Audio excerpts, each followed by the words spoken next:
পুরুলিয়ার জয়চণ্ডী পাহাড়ের চূড়ায় অবস্থিত এমন এক আদিম রঘুনাথজি মন্দির, যেখানে সূর্যাস্তের পর কোনো মানুষ তো দূরের কথা, একটা পশু পাখিও টিকে থাকতে পারে না।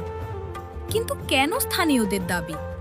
গভীর রাতে এই জনমানবহীন পাহাড়ের ওপর এক অদৃশ্য রাজসভার আয়োজন হয়, যা নিজের চোখে দেখলে সাধারণ মানুষের মৃত্যু পর্যন্ত হতে পারে।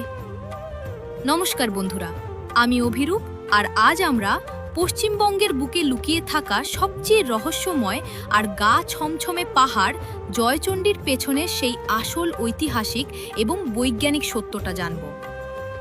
রঘুনাথজি অর্থাৎ শ্রী রামচন্দ্রের এই মন্দিরটি আজ থেকে কয়েকশো বছর আগে তৈরি করেছিলেন পঞ্চকোটের রাজারা।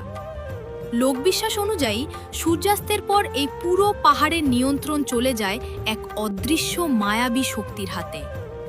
অতীতে কৌতূহলবশত যারা রাতে এই পাহাড়ে থাকার চেষ্টা করেছিল, পরের দিন সকালে তাদের হয় মৃত অবস্থায় উদ্ধার করা হয়েছে, না হয় তারা চিরকালের জন্য মানসিক ভারসাম্য হারিয়ে ফেলেছে। কিন্তু আধুনিক ভূবিজ্ঞানীরা যখন এই পাহাড়ের